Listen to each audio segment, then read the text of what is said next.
सबभन्दा बढी विज्ञानको प्रयोग गरेर सामाजिक रूपान्तरण र समृद्धिको निम्ति प्रयास कसले गरेको छ? त्यो त सबै सापेक्षिक हो नि, निरपेक्ष भन्ने कुरा त केही पनि छैन। सबै कुरा त रिलेटिभ नै हुन्छ। अब्सोल्युट भन्ने त भनिन्छ, त्यही साइन्स नै एउटालाई हामीले पढ्दाखेरि फिलोसफीमा डायलेक्टिक्स मात्रै निरपेक्ष छ, अरू सब सापेक्ष छ भनेर पढिन्छ। झन् सापेक्षिक कुरा हो। विज्ञानलाई दर्शनको रूपमा, दर्शनलाई विज्ञानको रूपमा आत्मसात गर्ने, त्यहाँ सबै कम्युनिस्टलाई एकै ठाउँमा जम्मा गरेपछि धेरै राम्रो हुन्छ होला भन्ठानेर निकै ठुलो जोखिम उठाएर आफूले त्याग गरेर कम्युनिस्ट एकता गराएकै हो। किन के भयो भन्ने कुरा चाहिँ त्यहाँ छँदैछ। अझै पनि वैज्ञानिक सोच राख्ने इमान्दार कम्युनिस्टहरू त एक ठाउँमा हुनैपर्छ। त्यो मिसन चाहिँ हाम्रो मिक्सचर जस्तो भएको छ। परम्परागत ट्रेडिसनल्ली सोच्ने, किन हिँडिरहेको जाने मानेको बाटो हिँड्न मान्छेलाई सजिलो लाग्छ। दैनिक जीवनमा मान्छेलाई वैज्ञानिक हुन धेरै गाह्रो कुरा हो। अवैज्ञानिक हुन, अधिभूतवादी भनिन्छ, मेटाफिजिकल हुन सजिलो छ। हिँडिरहेको बाटो हिँड्ने,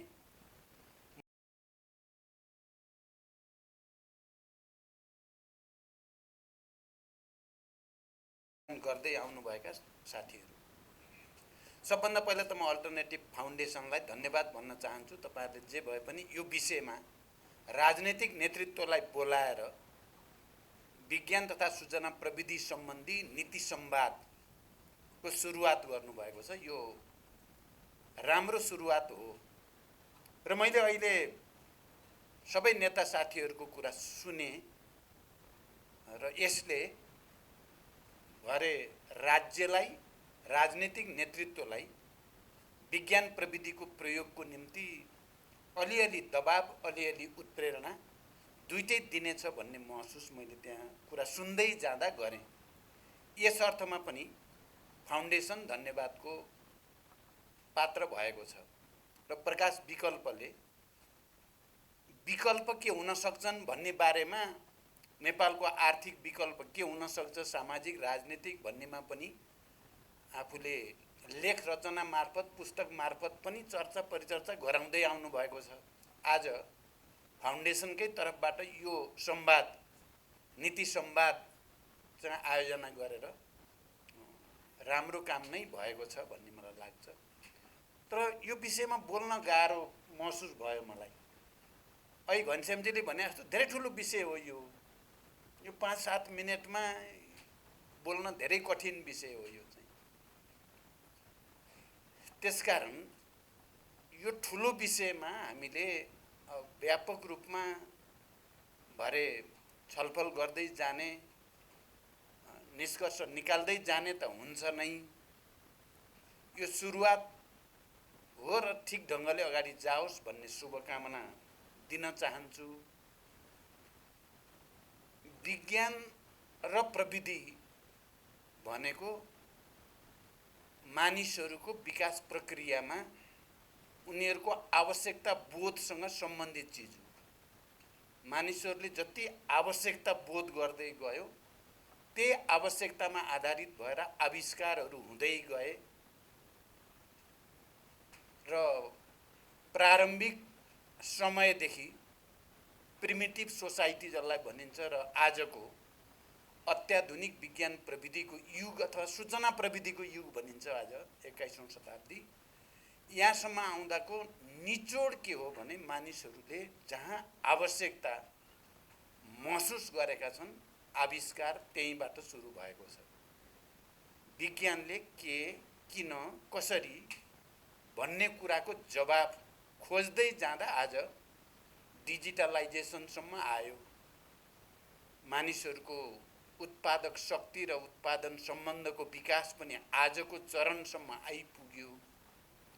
भोलि पनि यसको विकास चाहिँ अन्ततः के, किन, कसरी भन्ने कुरासँग र मानिसहरूले गर्ने आवश्यकता बोध, कति मात्राको आवश्यकता बोध गर्ने समाजको चेतना हुन्छ, त्यसै अनुसार नै विज्ञान प्रविधिको विकास र प्रयोगको स्तर पनि, त्यसको गुण पनि त्यसैद्वारा निर्धारित हुन्छ। अहिले हामी वित्तीय पुँजीवादको भन्छौँ, त्यहाँ पुँजीको सबभन्दा बढी केन्द्रीकरण जहाँ छ, विज्ञान प्रविधिको प्रयोग उपभोग र त्योद्वारा पुरै दुनियाँलाई नियन्त्रण गर्ने कुरा पनि त्यहीँबाट भएको छ। त्यसकारण यो पुँजीको विकाससँग पनि सम्बन्धित छ। समाजकै कुरा गर्दा कहिले पूर्वीय समाज विज्ञान प्रविधिको विकासमा दुनियाँमा अग्रणी थियो। सामाजिक चेतना र जागरण, शिक्षा सबै त्यो अग्रणी थियो। समय क्रममा बदलियो र त्यो पश्चिमतिर सर्यो र यो प्रक्रियामा जहाँ सभ्यताको विकास, शिक्षाको विकास, पुँजीको विकास, त्यसको केन्द्रीकरण जहाँ जति हुन्छ, विज्ञान प्रविधिको प्रयोग र उपभोग पनि त्यहाँ त्यति नै मात्रामा हुने गर्दछ। र अहिले हामी के भन्दैछौँ भने अब फेरि दुनियाँ फेरि एसियातिर आउँछ, फेरि सभ्यता विकास यता आउँछ भन्ने गरिएको छ। अहिले जस्तो पोलराइजेसन देखिएको छ राजनीतिमा, फेरि यतातिर आउँछ। त्यसकारण विज्ञान प्रविधिको प्रयोग जनस्तरमा गर्ने कुरामा हामीले शिक्षामा, हामीले उत्पादनमा, कृषिमा, उद्योगमा, पर्यटनमा, स्वास्थ्यमा, सामाजिक जीवनका सबै क्षेत्रमा विज्ञान प्रविधिलाई आम रूपमा प्रयोग गर्ने वातावरण कसरी सृजना गर्ने भन्ने कुरा हो। हामी कहाँ केही पनि भएन भन्ने पनि कुरा होइन, कति पनि छैन भन्ने कुरा पनि होइन, साह्रै नकारात्मकै मात्रै कुरा गर्ने कुरा पनि होइन। हामी जहाँसम्म आइपुगेका छौँ, परम्परागत रूढी या एक खालको उत्पादन सम्बन्धलाई तोड्दै नयाँ उत्पादन सम्बन्धतिर र नयाँ उत्पादक शक्तिको विकासको आधार निर्माणतिर हामी जागरुक भएर लागेकै छौँ। कुरा के रहेछ भने मानिसहरूले आफ्नो जीवनमा विज्ञानको प्रयोग त बिहानदेखि 24 घण्टा गरेकै हुन्छ। विज्ञानको प्रयोग नगरिकन त मानिस चल्नै सक्दैन। कुरा के मात्रै हो भने मैले विज्ञानको प्रयोग सचेत रूपले गरेको छु, समग्र सामाजिक रूपान्तरण र मानव जातिको हितमा गरेको छु भन्ने कुराको चेतनाद्वारा गरेको छ कि नथाहा पाइकन गरेको छ।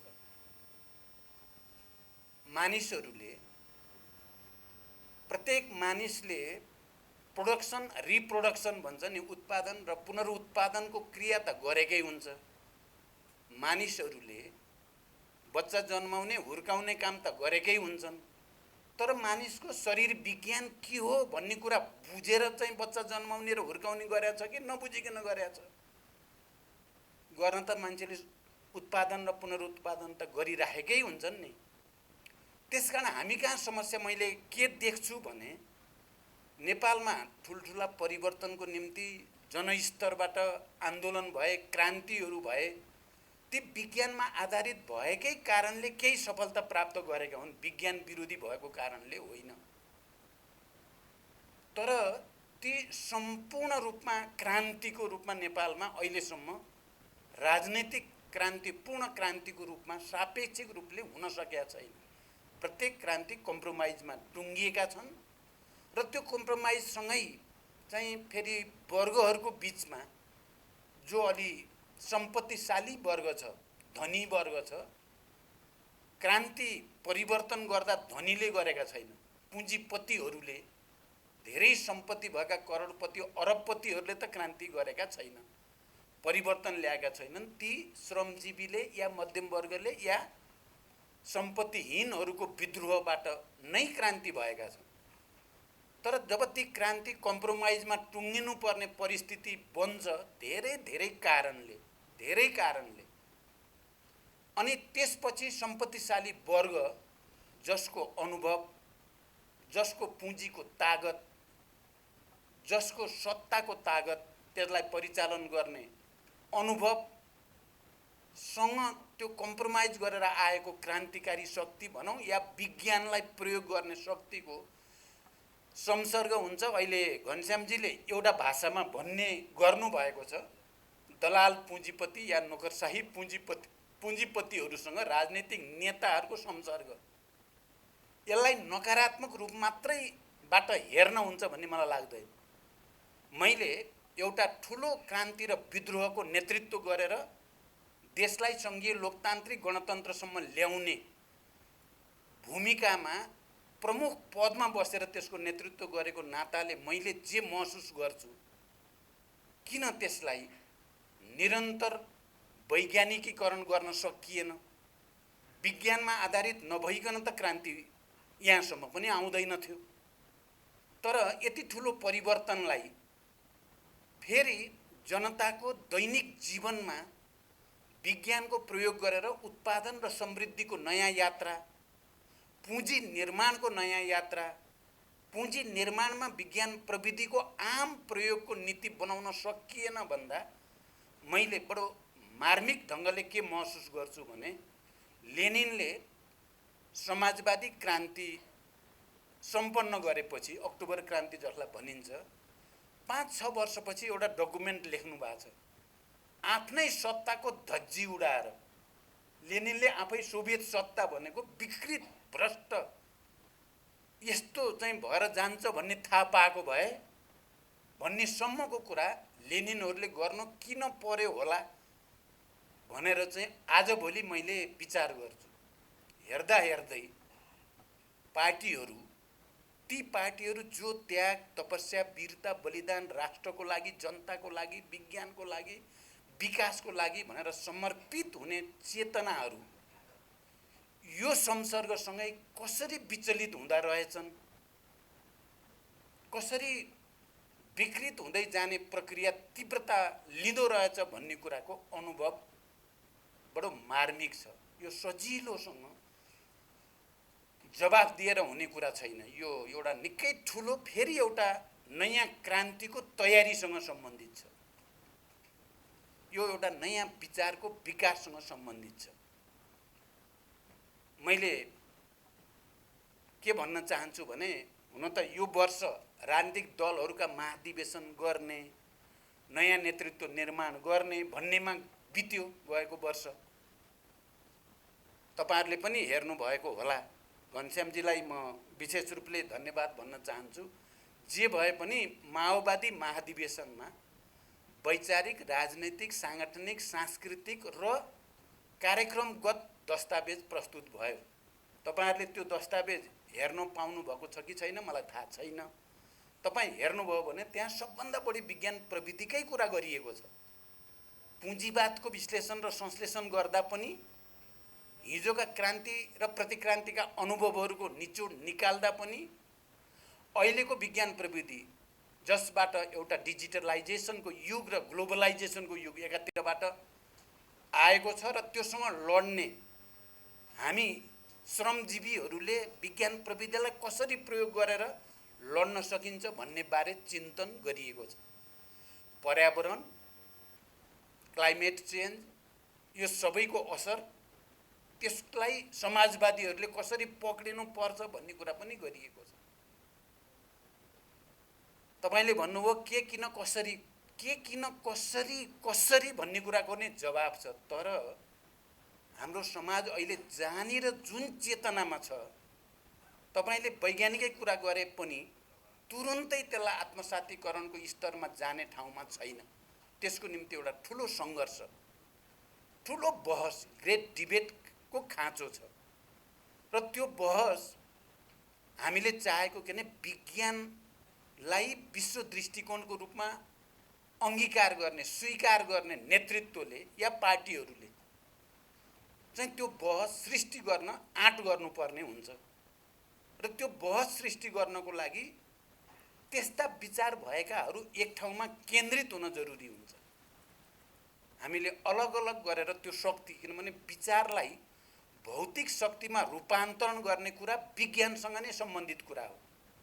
मैले हिजो एउटा सानो माओवादी पार्टी, जति बेला हामी जनयुद्ध र विद्रोहमा, क्रान्तिमा, गणतन्त्रको निम्ति इत्यादि इत्यादि भनेर हामी अगाडि बढ्दै गर्दा हमेशा मैले भन्ने गरेको कुरा के हुन्थ्यो भने विचारलाई र विज्ञानलाई भौतिक शक्तिमा रूपान्तरण गर्ने प्रक्रिया, विधि र प्रक्रिया हामीले बनाउनु पर्नेछ।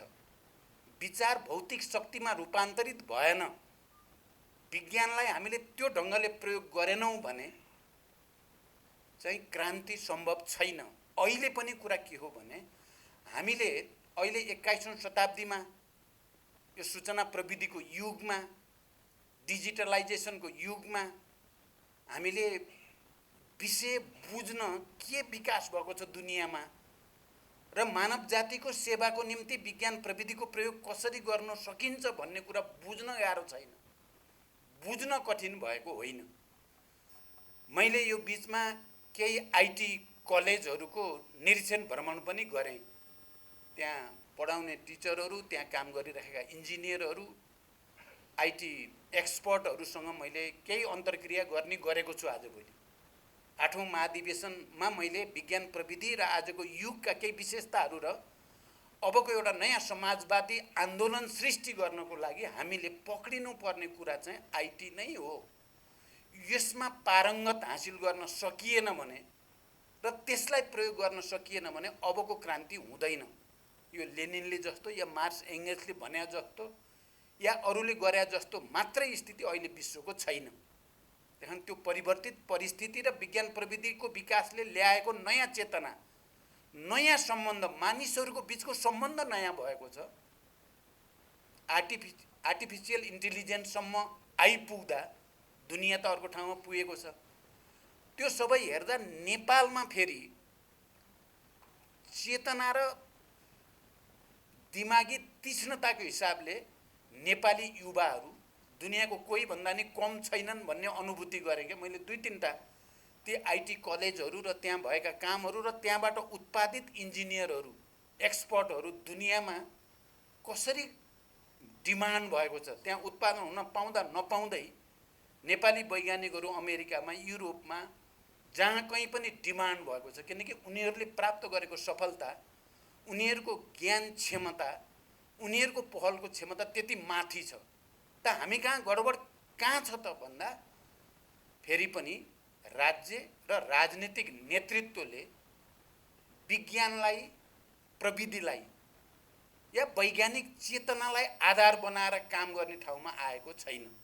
हामी छौँ त्यहाँ मिक्सचर जस्तो भएको छ, परम्परागत ट्रेडिसनल्ली सोच्ने। किन हिँडिरहेको जाने मानेको बाटो हिँड्न मान्छेलाई सजिलो लाग्छ। दैनिक जीवनमा मान्छेलाई वैज्ञानिक हुन धेरै गाह्रो कुरा हो। अवैज्ञानिक हुन अधिभूतवादी भनिन्छ, मेटाफिजिकल हुन सजिलो छ, हिँडिरहेको बाटो हिँड्ने।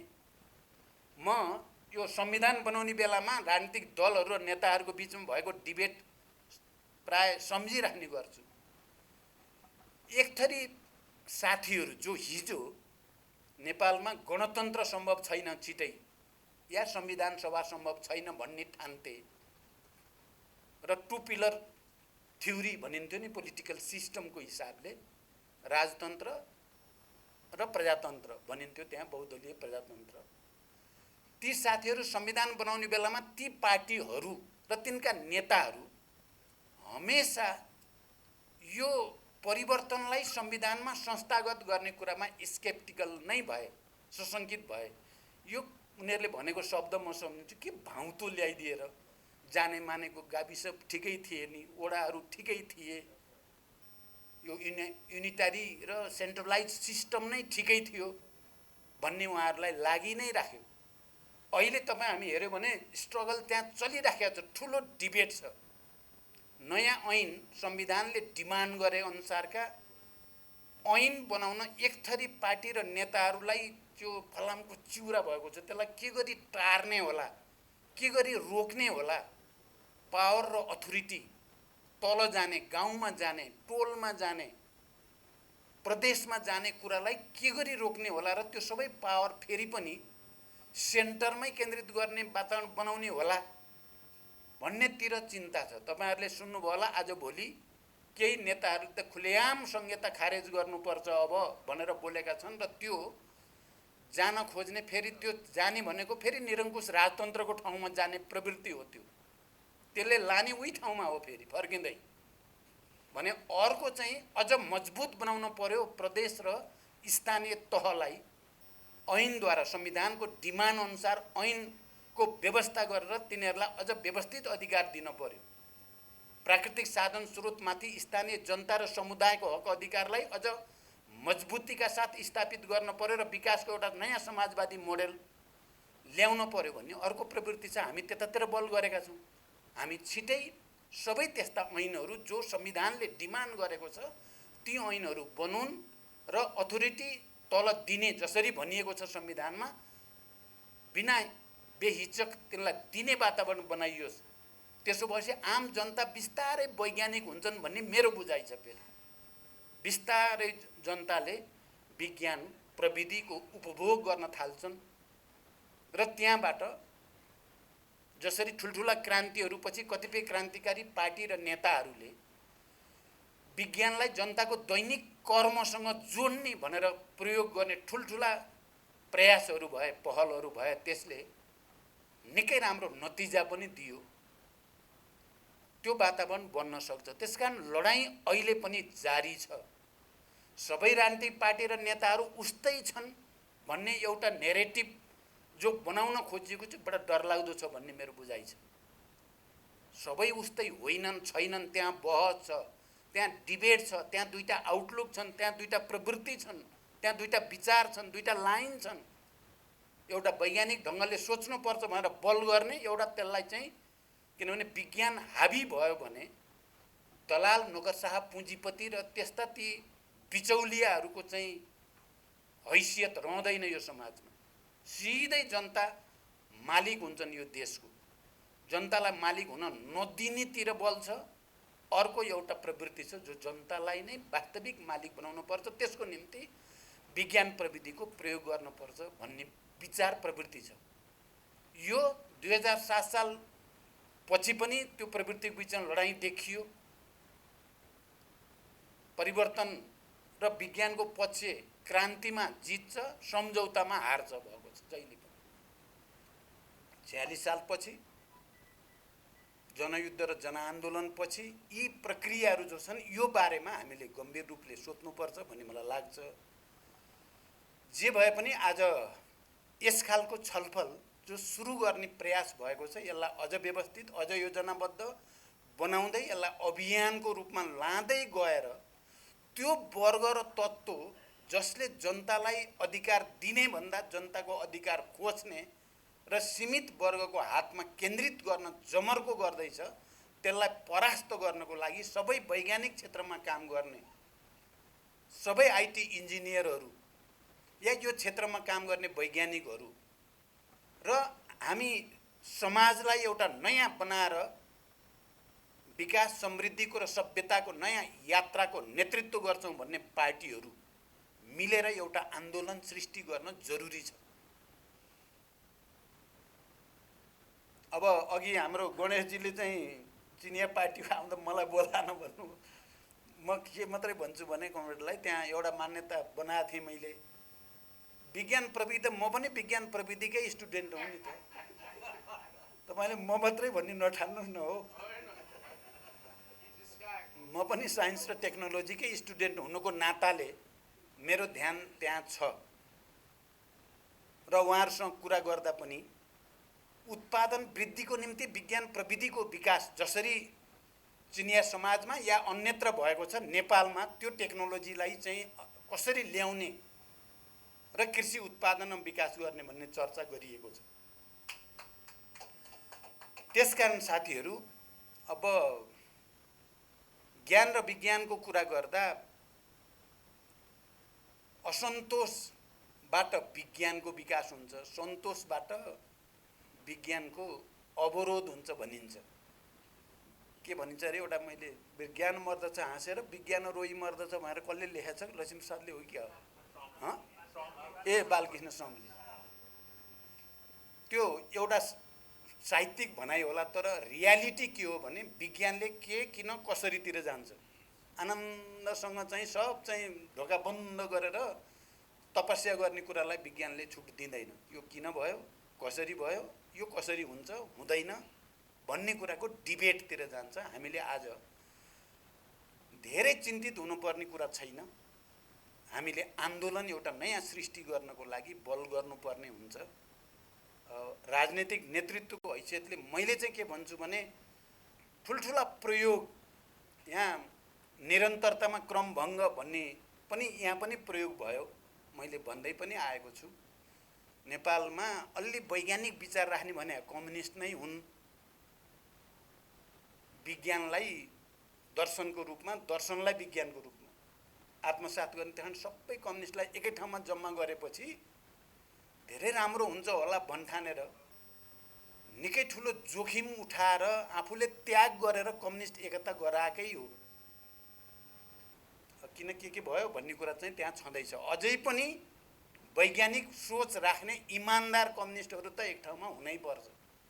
त्यो मिसन चाहिँ हाम्रो र त्यसको हिजो म प्रस्तावक थिएँ, म भोलि पनि मै प्रस्तावक हुन्छु भन्ने लागेको छ मलाई। त्यसो गरेर मात्रै हामीले विज्ञान प्रविधिको संवादको जो कुरा गरेका छौँ, नीति बनाउने कुरा पनि सामाजिक रूपान्तरणको कुरालाई पनि गति दिन सकिन्छ भन्ने मेरो विश्वास डगेको छैन। तर एउटा कुरा फेरि के पनि म भनेर टुङ्ग्याउन चाहन्छु भने हाम्रो समाज त अब अलि बढी चाहिँ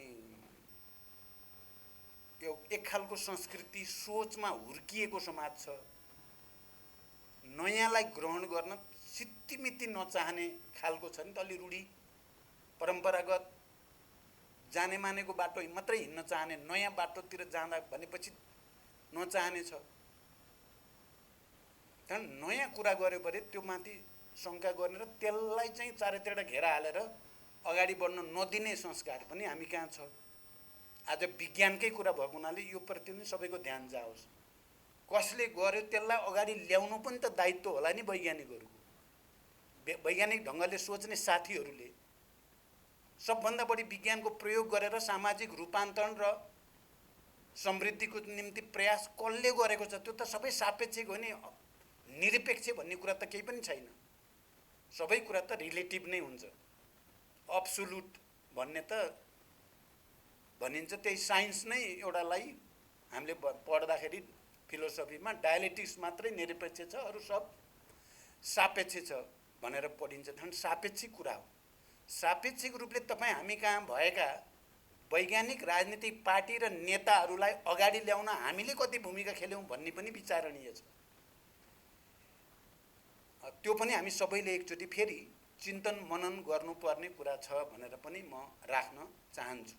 जे भए पनि यो छलफल ठिकै ढङ्गले सुरु भएको छ, यो निरन्तर अगाडि जाओस्। एउटा नयाँ बहसको खाँचो चाहिँ नेपाली समाजलाई परि नै सकेको छ। हामीले त्यो बहस र त्यो परिवर्तन र आन्दोलनको नेतृत्व गर्न सकेनौँ भने पछाडि फर्किने तत्त्व र प्रवृत्ति आउँछन्। विभिन्न नाममा आउँछन्, व्यक्तिगत नाममा भन्छन्, त्यो व्यक्तिगत हुँदैनन्।